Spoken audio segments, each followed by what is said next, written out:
Hey, my friends. Welcome to another great episode of the Arrington Gavin Show, your go to spot for sharp insights, bold opinions, and unfiltered takes on the biggest stories of the day. Whether it's politics, sports, pop culture, or even the latest buzz, look, we're diving deep and keeping it real.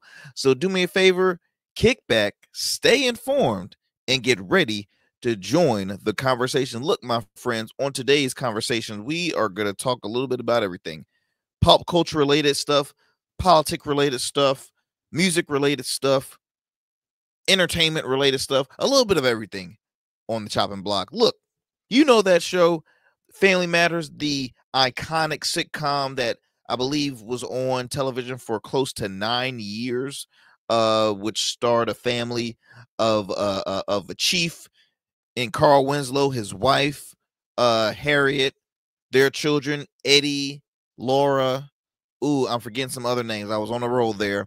And then I believe Carl's sister-in-law and her child and her kids, and then their quirky, annoying neighbor, Steve Urkel, which became one of the most iconic characters of pop culture.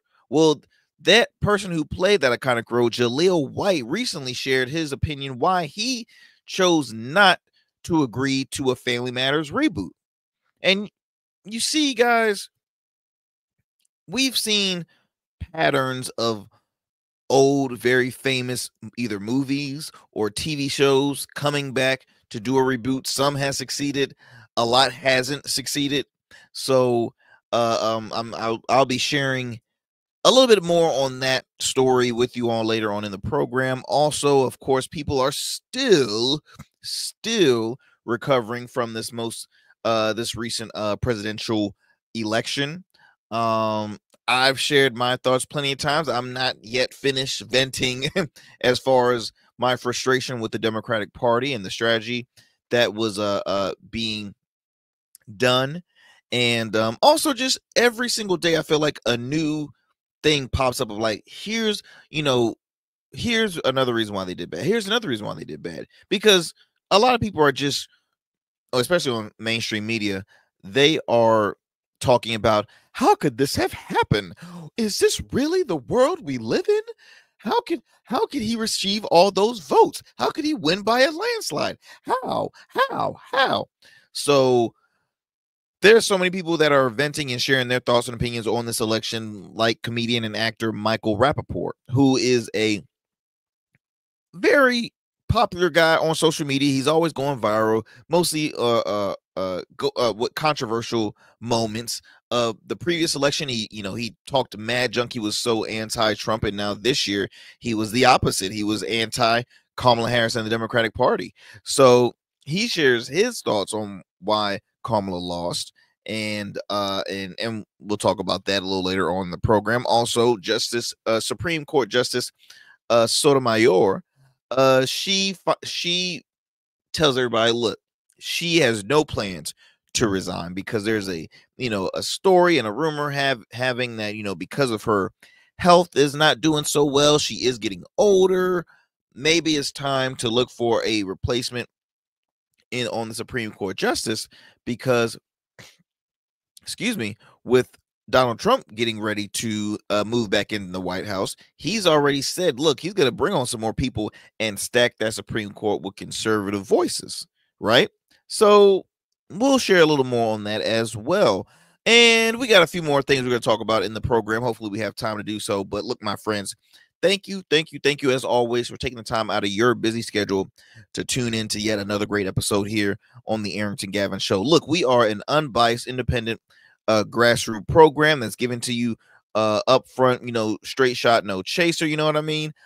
We keep it real and we're just having a conversation, right? Yeah, I share my opinion on a lot of these stories, but I don't do it to let you get a chuckle, right? We want to have fun, but we also I want this information to be informative to you all as well, because a lot of outlets will provide false narrative that does not exist in our reality. You know what I mean? So I want to keep it up front with you and give it to you real all day, every day. New episodes drop weeknights. Okay, weeknights, wherever you listen to your podcast, you can tune into the Arrington Gavin Show, as well as on the streaming platforms of YouTube and Rumble. Our YouTube channel is R Smooth Club Media, the letter R, Smooth Club Media. You can also follow us. For all you Rumble subscribers out there, you can subscribe to the program, The Arrington Gavin Show, on Rumble. You can also follow us on our social media platforms, on Instagram, at the Arrington Gavin Show, as well as X, formerly known as Twitter, at the Arrington Gavin Show. Look, you can tune into our show Monday through Fridays at 11 p.m. on our radio affiliate, WDJY 99.1 FM Straight Talk, out of Dallas, Georgia. So do me a favor, continue to support the program. We are growing. We got a lot of great guests in store for you. Fourth, look, we're almost finished with 2024. Before you know it, it will be a new year. You know what I'm saying? We're coming close to that moment. We're coming close to starting a new year. So look, y'all, kick back, stay informed as always, and get ready to join the conversation. Before I do so, I always have to acknowledge some of our proud supporters of the Arrington Gavin Show, like our friends over at Bernardo Menswear. That's right, Bernardo Menswear keeps you looking swagged out from head to toe.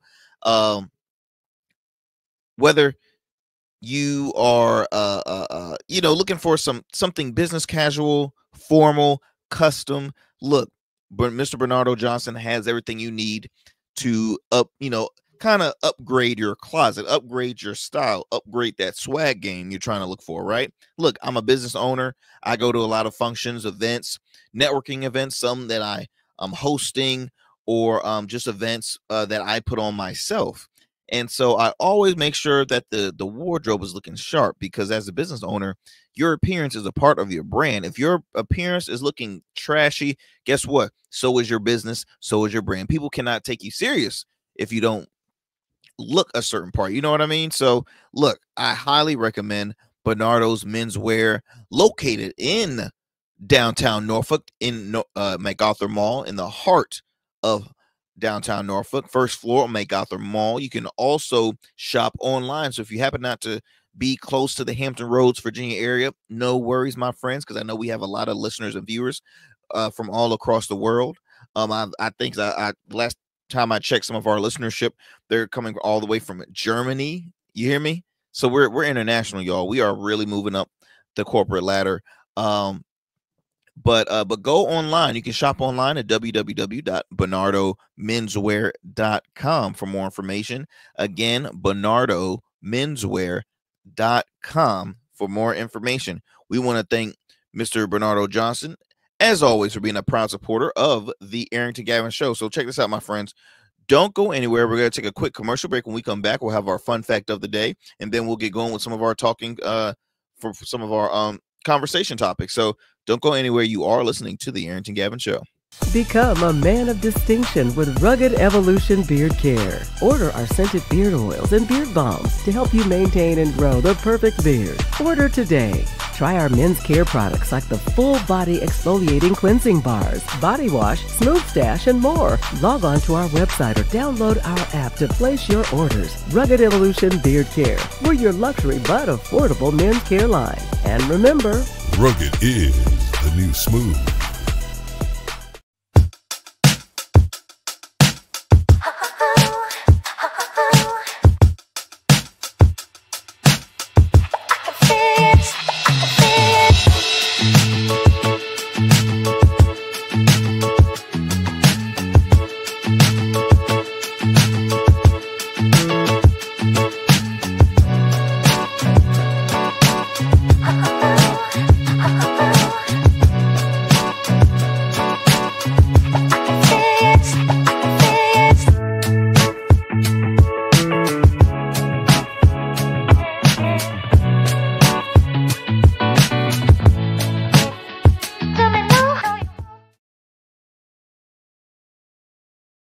Welcome back, my friends, to the Arrington Gavin Show. As always, we like to get it started with our fun fact of the day before we get going with our conversations. Why do we do fun fact of the day, you ask?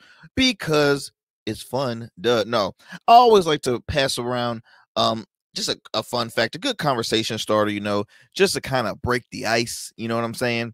So let me go ahead and give me 1 second. So today's fun fact for all you Jurassic Park gurus like myself, I'm a huge fan of Jurassic Park. That's the franchise is one of my best franchise of films. I've always been a fan of Jurassic Park. I love the older Jurassic Park films rather than like the new ones. I think the new ones is just called, was it Jurassic World or something? Jurassic Park were like the older, like 90s, 80s films, whatever. So anyway, look, did you guys know that the T-Rex roar in Jurassic Park was made from animal sounds, including recordings of a baby elephant, a tiger, and an alligator? So that legendary, that roar, man. First of all, I went on a ride. I think it was a Jurassic Park ride in Universal Studios or something like that. You talk about terrified as I don't know what. Terrified as I don't know what, because everything gotta kind of scare you a little bit. So they put you in like a dark room or a dark warehouse, and then it's like all the lights come on in this big T-Rex. I'm like, wait a minute, this is not even real. Why am I scared? Man, I was about to crap my pants going on that ride. I was a kid at that time. I haven't been on roller coasters in quite a while. My wife is pulling my leg because she wants to go to a amusement park to go on some roller coasters and stuff. And you want to act like you the man's man, the masculine man, or the protector of your wife and all that good stuff. But little does she know, I do not like heights. I don't like them. But I ain't no punk though. See what I'm saying? I get on a ride if somebody, somebody call me out, I'll be like, oh, I'm gonna get on a ride. But best believe I'm gonna be like, Lord, if it's in your will, please let this be the most strongest roller coaster. No issues, nothing. Lord, thank you. That's me. That's me. Well, where did I get on? Okay, so yeah, so that was our fun fact of the day. The legendary T-Rex roar in Jurassic Park was made up of animal sounds, an alligator, a baby elephant, and a tiger. So very, very unique. I wonder why they had to do a baby elephant and not like an adult elephant. That's a good question. I should have asked some people that worked behind the scenes on that film. But let's get it going with our first story. I wanted to mention this quickly. This is actually just an acknowledgement to the legend. Well, I wouldn't call her a legend, but she will be one like very soon. She's already just an icon in the world of music and entertainment. But Beyonce knows. Let's clap it up. Congratulate her for where's my applause button? There we go. Let's clap it up. Let's clap it up for Miss Beyonce, Queen B.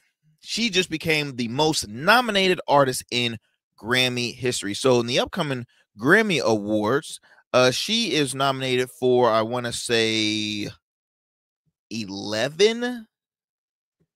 Yes, she's nominated for 11 Grammys. She just recently did the whole genre change to country with her album called, I think it was called Cowboy Carter. And it was a hit. A lot of people, he said, hey, look, I guess I am a little country, right? She was at first receiving some backlash from the fans of country music, and even some artists that was just saying, hey, look, come on, let us have our fame. You win in everything. Why do you have to come in our genre? Here's the issue that I had with that. Music is universal. You know what I mean? There really shouldn't be genres, different varieties of genres when it comes to music, because music is everywhere. It's in everybody. Everybody got a little rock. Everybody got a little pop. Everybody got a little country. Everybody got a little gospel. Everybody has a little hip hop. Everybody has a little dubstep. Everybody has a little emo. Everybody has a little heavy metal. Like, everybody has every unique sound of music in their archive. You know what I mean? In their art. They're artists. That's why they're called artists. A lot of them are not called country artists or R&B artists, no, they're an artist because they just give you a variety, in art form, so many unique sounds, right? So for that, I was a little ticked off with the backlash that she faced. And on top of that, they forget to realize Beyonce is a Texas girl. That's her home state. She's from Houston, Texas. She's a country girl. So obviously she's embraced country music. Now, I say all that to say I've listened to a few of the songs on the album.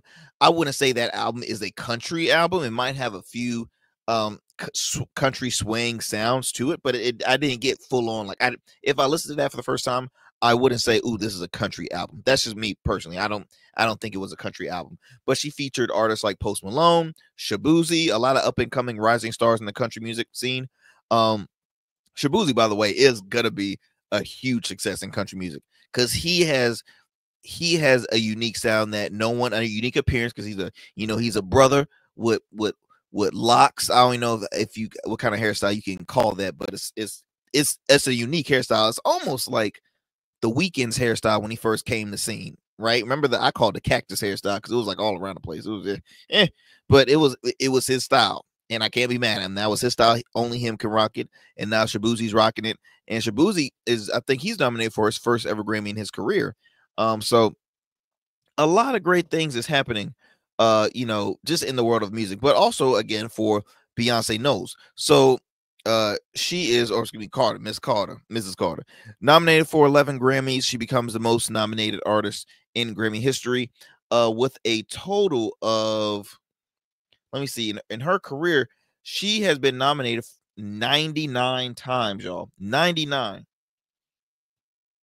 It says here, in addition to her nominations in album, song, and record of the year categories, in which she has somewhat infamously been beaten on multiple occasions. Beyonce picked up nominations in a wide array of genre categories, including pop, Americana, country, and melodic rap. Even though the artist has previously asserted this ain't a country album, this is a Beyonce album, Cowboy Carter decidedly shows up in the best country album category, sandwiched between more expected albums by mainstays Casey Musgrave, Chris Stapleton, Lainey Wilson, and the rap rock turn country convert Post Malone. Now, let's see here. Post Malone, he is tied with Charlie XCX, Billie Eilish, and Kendrick Lamar with 7 nominations, each heading into the ceremony, which will take place next year, February of next year, February 2nd, on a Sunday. Let's see here. Post Malone's, okay, covered post writing credit and feature performance on the Taylor Swift track Fortnite landed him Song of the Year and Record of the Year nominations for his work on Cowboy Carter's track Levi Jeans. Let's see. Collaborator earns a nomination for Best Pop Duo in Group Performance, a category he'll be competing against himself in thanks to his own track. So it will be interesting. It really will be interesting. But I just want to shout out Beyonce, man, because I mean, again, she just continues to kill the game. But I will say, and this is just my little conspiracy theory. Now, Beyonce, being that she's just so popular, she has a huge fan base. I feel as though she can start anything and it will turn to gold. Not really like saying like, oh, she well, yes, I will say that. Right now, I think she has like a cognac out. Will that become just as successful as Hennessy or Douce or any other cognac brand out there? But really in music, I've heard a lot of songs from Beyonce. I'm like, this ain't really bumping, but it breaks records all the time because her Beehive are just die hard Beyonce fans. They're like, we're going to turn your awful album into a huge success. Not calling this country music album awful, but I'm just saying I've listened to past albums and songs of Beyonce, and I won't say like every single song in the album is good. I'll say you might have a couple of hits, but like everything the way that's just me.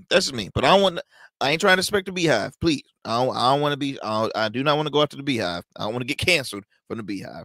But this is a congratulatory to Beyonce for becoming the most nominated artist in Grammy history. Hopefully she lucks up and, wins her 11 nominations. And just, hopefully she leaves home with some hardware. So again, congrats to Beyonce on that.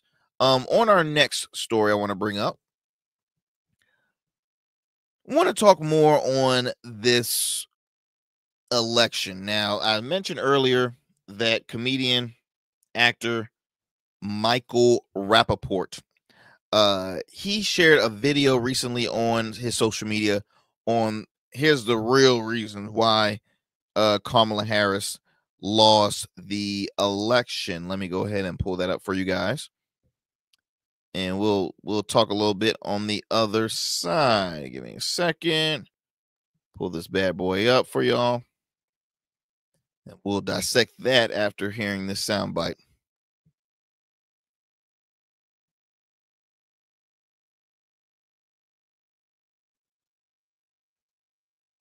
A reason that you're not going to want to hear.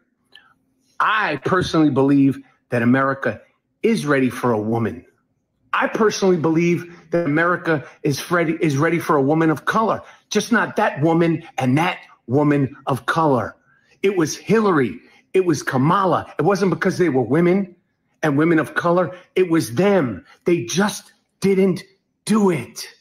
They just didn't do it. You can't say it's racism. You can't say it's sexism. It's them. It's them. You can't point one finger out when you got three pointing at you. You got to take some responsibility. It was them. They just weren't good enough. They just didn't say the right thing at the right time enough. That, along with all the other bullshit, is why they lost. You got to look in the mirror. You got to look in the mirror at some point.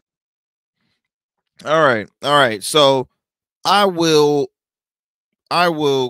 want to continue the video, but I do want to throw in my take on this, right? So Michael Rapaport, do me a huge favor, and on behalf of a lot of people that probably watch this video, shut the hell up. Shut the hell up, please. Because for one,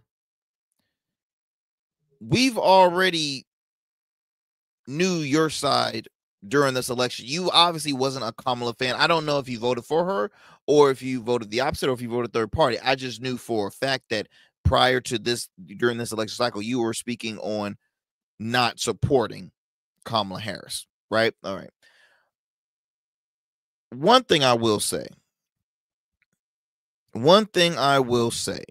is that we will never know fully on everybody's vote in America on the specific reason why they did not support Kamala Harris. Now, we can go on statistics and this and that and the other, but I will say this as a black man,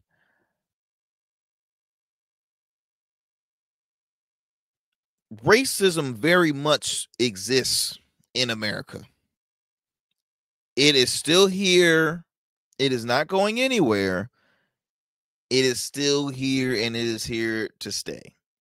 So to say that racism wasn't an issue in this, or wasn't a reason why she lost, to me is dumb, because it was a reason. It might not have been the full reason why, but guess what?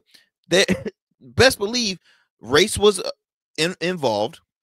The fact that she was a female, hell yeah, it was involved. See, here's the thing. When people try to skip over things that people just don't want to know that exist in the world, because it's like, okay, let's try and move on from it. Look, you just can't move on from it. That very much still exists. And I'll be honest. Now, what I hear in conversations, I don't think, black folks are always too fond of a white individual saying, oh, I know why this black person did, when it had nothing to do with color. It had nothing to do with sexism. It's just because they just didn't want them. Okay, here's the thing. And I'll go back to, my thoughts on the election in general. Strategy sucked.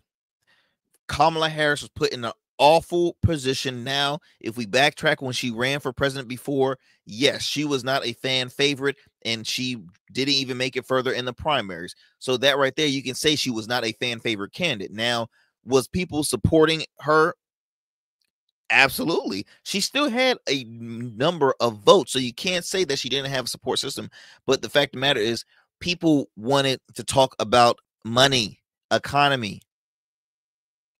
The team from the Harrison Walls campaign, they were mainly pushing the women's reproductive rights. They were pushing explaining to folks why Donald Trump is bad without talking more policy and how you gonna bring money back into their household and why stuff costs so much. That's what they wanted to hear. It was strategy. All right. But to say that race and sexism didn't exist, to me, is just a crock of bull. It really is. Because it very much did exist. And to this day, look, Mike, you're a guy. Those two women you are naming, they were highly qualified individuals. Hillary Clinton was highly qualified. Kamala Harris was highly qualified. So to say that sexism doesn't exist, then in that case, why have we had a female president, Mike? Why have we had a female president yet, Michael? Why have we've had many female leaders that had wanted to pursue running for presidency? We've had many of women on both parties, on multiple parties. You've had Jill Stein obviously run many a times. You've had Elizabeth Warren. You had Amy Coney Barrett. You've had Nikki Haley. You've had so many females to run for president of the United States. And how far have they made it? Not a name. They haven't made it close to that finish line yet. So again, I go back to sharing why they didn't win. And you said, hey, it had nothing to do with sexism or racism. It was just them. Dude, shut up. Go in a corner somewhere. I don't even know why like what do you do? What do you do? I know you're a comedian, but you're starting to be known of running your mouth a lot off of nonsense stuff. And I tolerate Michael Rapaport here and there. I'm not a hater on him, but I just feel like in this case, it's you're losing you're losing, man. That's all I'm gonna say. Yeah, it's like you're really losing a core support system. First of all, that have supported you, but also you're losing the real big picture. If a convicted felon can win a president a presidential seat, what in the world, what message are we promoting out there for people out of the country, for the youth? What are we proving here? I know parents out there, teachers and leaders will always tell kids, hey, look, villains don't make it far or don't succeed. You don't want to be that. You don't want to be a bully. Like, no, evil does not succeed. But in this case, it sure did for Donald Trump. 34 convicted counts, 34 felony convictions. Found liable. I'm gonna keep on saying that. Found liable in a civil suit for sexual assault. In his career, filed six times for bankruptcy. Guess what? Has not till this day formally apologized to at the time the convicted Central Park 5, now exonerated 5. They're grown ass men. They've yet to receive apology. He's yet apologized to former President Barack Obama as far as accusing him for not being an American citizen and asking for his birth certificate. Are you kidding me? Are you kidding me? Let's not forget the man that was truly disrespectful to a community of black journalists at the NABJ, especially to females. It was a female moderating group. He's a bully, right? He's a bully. Let me I might have to, I think I need to go to a commercial break, because the more I'm thinking about it, I'm thinking of some words I really want to say, but I can't say it because I love this show. I love the platform that we're on, and I don't want to get myself in trouble. But I just want to say again to the listeners out there, the viewers, sexism and racism might have not been the overall reason that Kamala Harris lost, but best believe it definitely had a point or had a reason and had a place on why folks did not support Kamala Harris. Best believe, it was definitely in that that mindset while they were casting that vote. They said Kamala Harris, ooh, the female, oh, and she's colored too. Come on now. This is America, y'all. It still exists. As much as I don't want it to exist and I always move forward, I'm very blessed and fortunate to have a wide range of friends from different cultures and ethnicities, and I want to continue to have more friends like them, because I do believe that together we all win. You know what I mean? If I cut myself, if my if my white friends, or if my Hispanic friends, or if my Asian American friends, and Indian American friends, if we cut our fingers, guess what? Our blood is still the same color. So at the end of the day, why does racism even exist, y'all? No culture, no race is better than the other. We are all equals here, and we all need to be treated equals. But it's unfortunate to say that where, women, especially women of color, seems though that they are not getting treated and getting the true flowers. And can you blame them? They literally was getting ready to witness history, and it fell short. So again, Mike, you say what you just said to a room of women of color, and I want to see how that goes. And when after you have that conversation, please come on the Arrington Gavin show, and we can speak on that, man. Because I know that's going to be a battle that you are not going to win. My friends, look, we're going to take another commercial break. Don't go anywhere. You are tuning in to the Arrington Gavin show. We'll be more here with some more great conversations, and yeah. We'll be right back.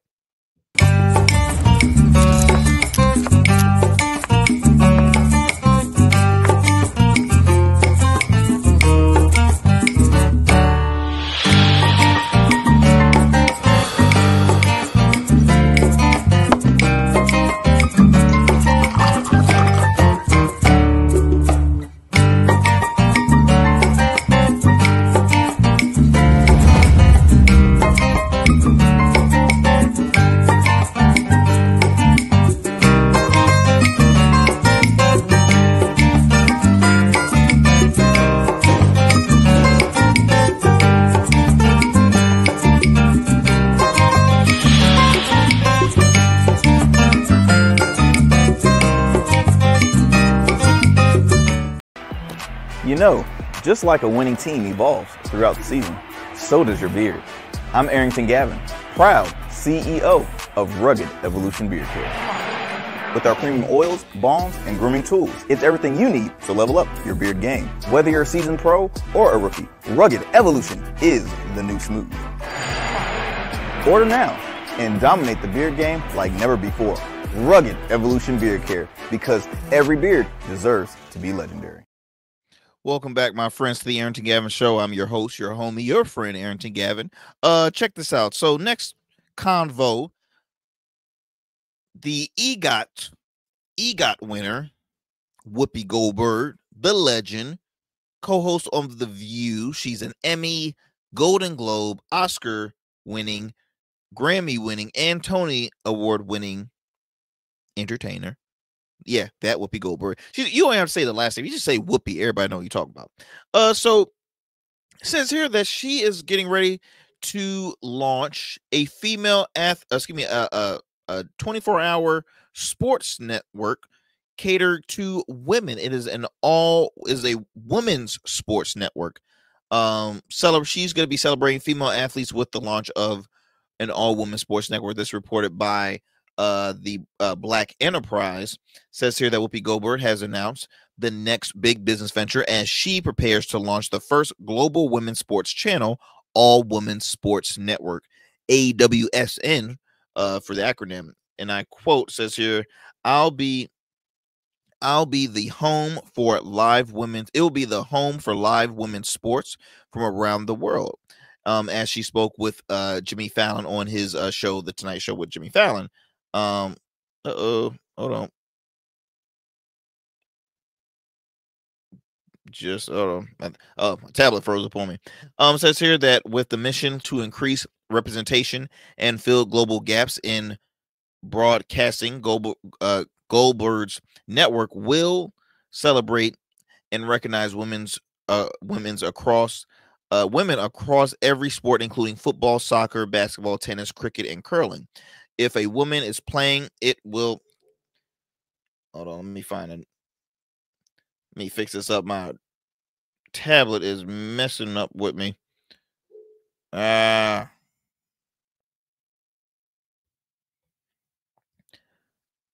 Hold the phone, y'all. Hold the phone. Out of all the moments, my tablet wants to give me a hard time now. Let's see here.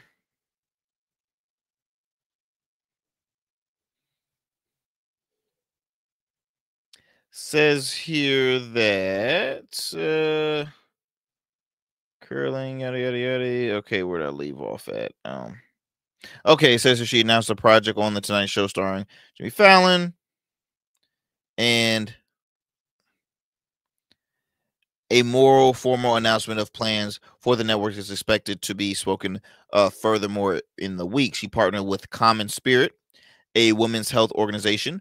Although women's sports fans have been resilient, jumping around from Twitch to major streaming services like Peacock to mainstream television channels, a network that covers women's sports globally will have far-reach implications. She says here that we're growing really fast. We've already launched in Asia, the Middle East, India, on GOTV, and we've got a big announcement about the U.S. launch in the coming weeks. Bottom line is she wants to encourage young girls and women to play sports.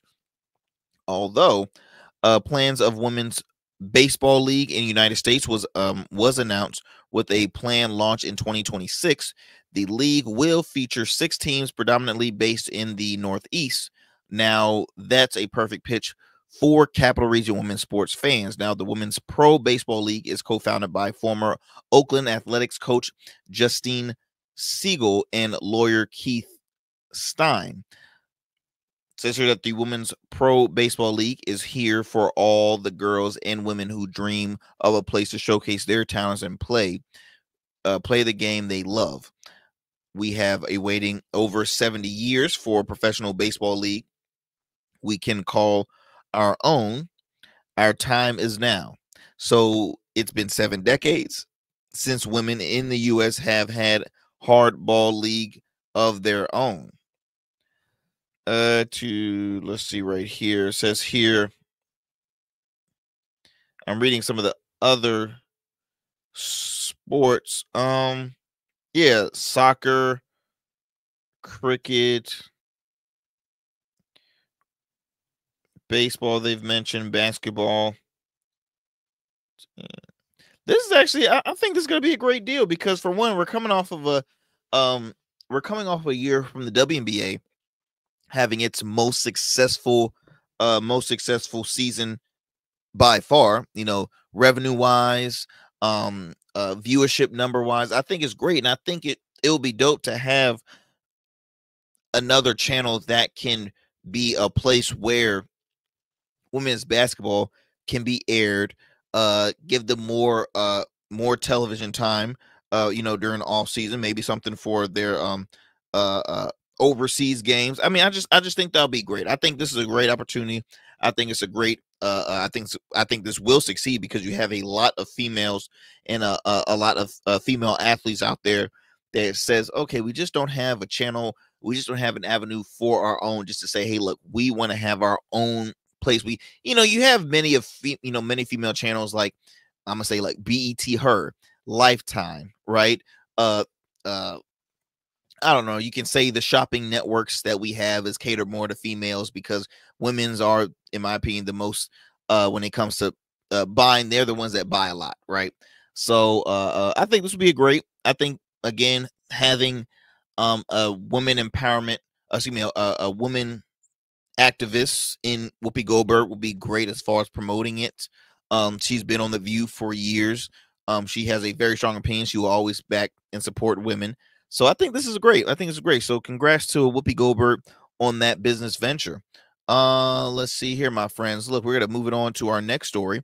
Jaleel White. We're gonna stay in the entertainment game. Jaleel White, who a lot of y'all know as Steve Urkel.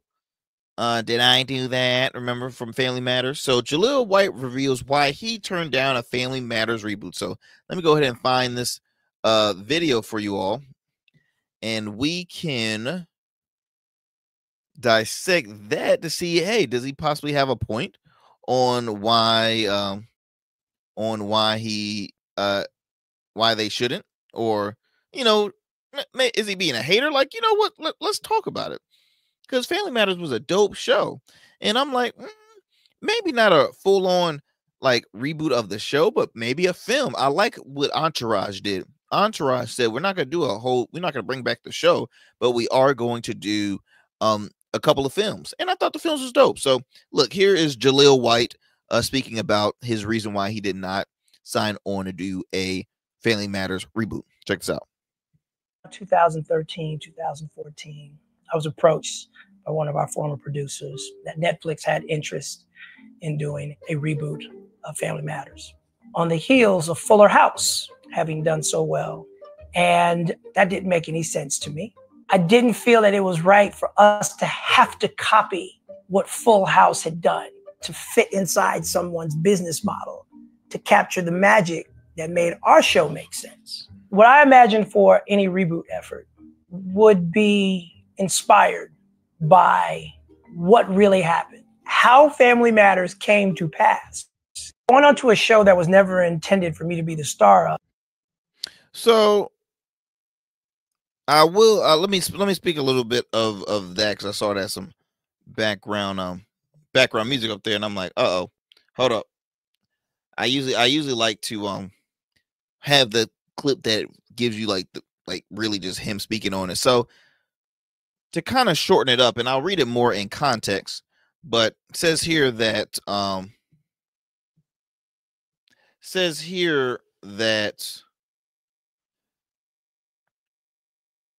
okay, this is reported by Complex, by the way. Let me look at my time. Actor Jaleel White had very specific reasons for being disinterested in the reboot for the former sitcom, for his former sitcom Family Matters. Now, the throwback ABC show lasted for 8 seasons from 1989 and 97.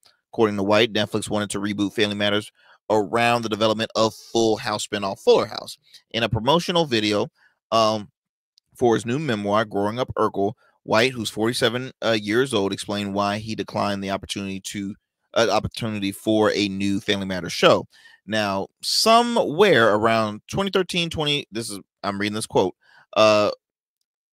somewhere around 2013, 2014, I was approached by one of the former producers of the Netflix, that Netflix had interest in doing a reboot of Family Matters on the heels of Fuller House having done so well. And that didn't make any sense to me.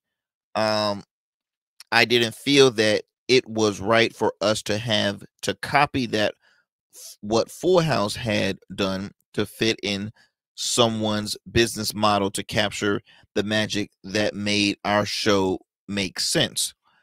What I imagine for any reboot effort would be inspired by what really happened, how Family Matters came to pass in a greater story than what was made up inside the show.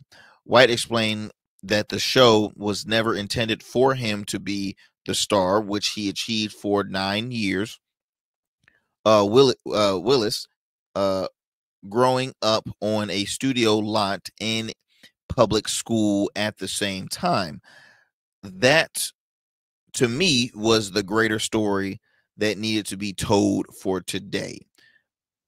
But the idea wasn't favored by one of White's former executive producers, who told him that no one has interest in his memoirs. But here we are 12 years later, and I think there's some people that might be interested in those memoirs. He concluded, White has spoken about the impossibilities of doing another Family Matters before, explaining that his voice has deepened with age, and that storyline with Urkel being married to Laura wouldn't be as interesting. If Michelle has been here, I might have given it the old college try to create the triangle of Michelle and Kelly, but without that, I don't want to. I don't want to do it as a straight Fuller House reboot. It wouldn't work. White was doing 90s Con 2024 at that time. I'll be honest, y'all. I feel like he's finding an excuse not to do it. I mean, saying that he's gotten older and his voice gotten deeper. Duh. Of course, you're gonna have a difference in your voice, but I don't think it's all about. I think he could still do the Urkel voice, just an older version, because obviously the producers and writers will make it make sense. I think it's silly not to try it out, obviously off the heels of Fuller House having so much success, because guess what? People didn't think that was going to work out, and that show made huge rating boosters for Netflix. It was a huge success. I think it lasted at least 6 seasons, maybe at least between 5 and 6 seasons. I thought it was a huge success. I think it was crazy for them not to do so, especially after you have majority of your original cast members still in existence, still making money, still very, alert, still acting in films. Why not try it out? So I don't know. I think Jaleel White's being a kind of a diva in this case. Just me personally. Now, do I think they should try it out? It wouldn't hurt. But you know I am with reboots. It can either be a huge success or it can be a huge fail. So, maybe he was just helping helping the show out to say, hey, look, I don't want to take this L with you all. We finished at a good rate. Let's keep it that way. But I do think it will help, because I don't know if y'all saw Eddie Winslow lately. Darius McQuarrie, I think McQuarrie, something like that. Look like life done hit him a couple times.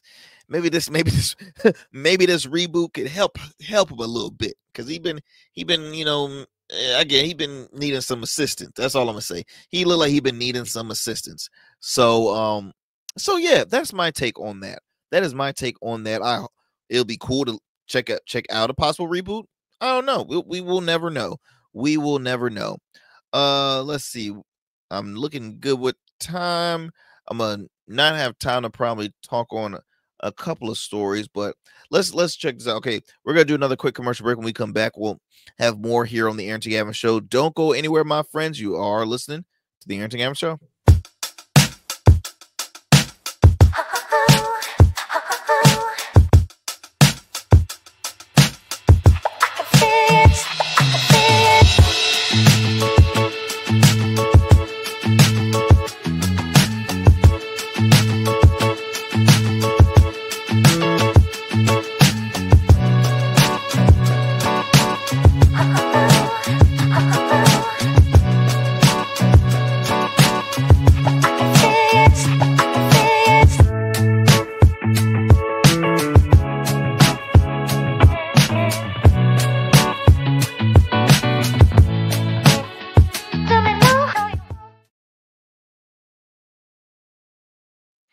Welcome back, people, to the Arrington Gavin Show. I am your guy, your homie, Arrington Gavin. Look, next up, Supreme Court Justice Sotomayor.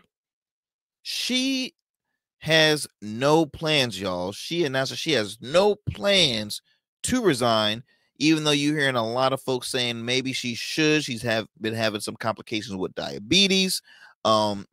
She's had a few times, I think, emergency calls toward, to her home.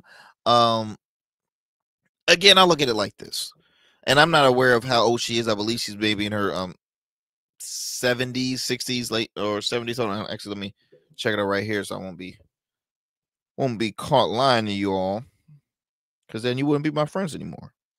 And I want you to be my friends. Justice Sonia Mayor, she is right. Okay, 70. She's right at 70. But again, she's been having health issues as well, and it says here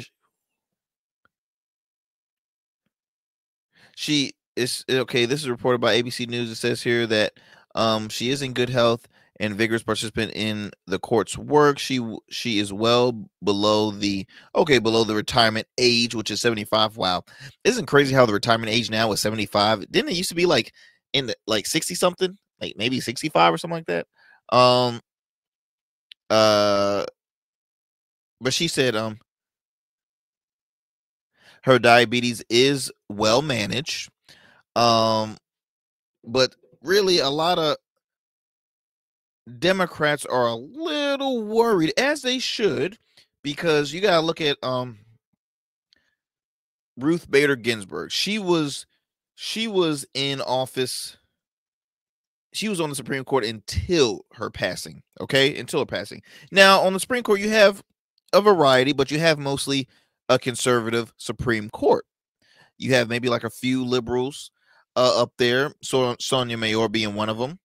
It says here that many Democrats are reeling from the late 2020 death of Justice Ruth Bader Ginsburg from liver cancer at 87, handing a choice opportunity to then President Donald Trump to nominate his third justice to the high court. Third justice, you hear me?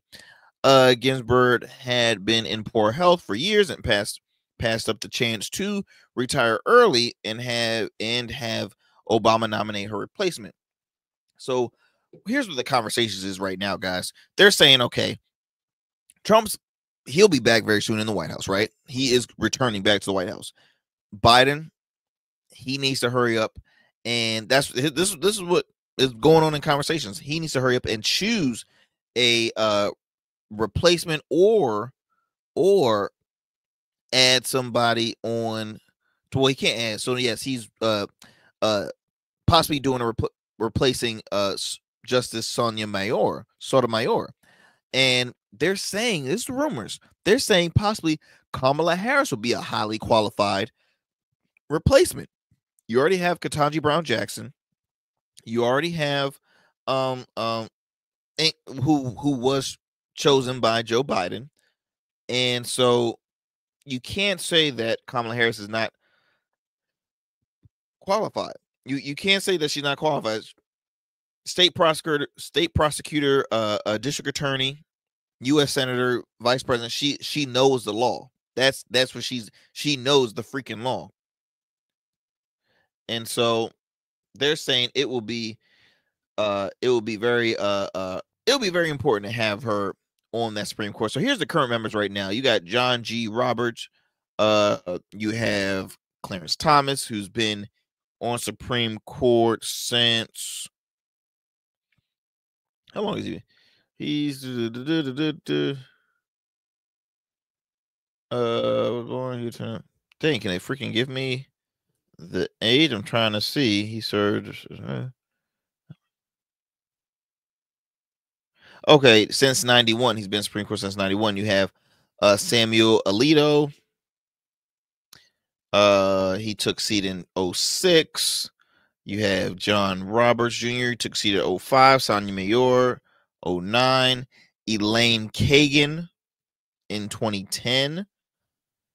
Neil Gorsuch 2017. Brett Kavanaugh in 2018, and then Amy Coney Barrett in 2020, and then Ketanji Brown Jackson in 2022. Then you also have those some past members. I'm looking for current members. Okay, yeah. So retire. Okay, yeah. So that's what you have right now. So they're saying, again, with Sonia Mayor's health, please, maybe you should retire and we can replace you with Kamala Harris. Kamala Harris, very much in great health. She's just turned 60, so a different age group. But Sotomayor saying she's there to stay. She's not leaving. But see, here's the thing. Don't let this bite you guys on the ass later on, because once again, Democrats are not playing smart strategy. Not playing smart. Like, why do you want to be? Me personally, I think there should be term limits on a lot of stuff. I was just talking to some friends the other day about how House and Senate should have term limits, just 2 terms. If the presidency can only have 2 terms, they should have 2 terms as well. I don't care how many times they get voted 2 terms, and just leave it right there. There shouldn't be a reason why the average number is 85 years old in Congress and in Senate. Okay.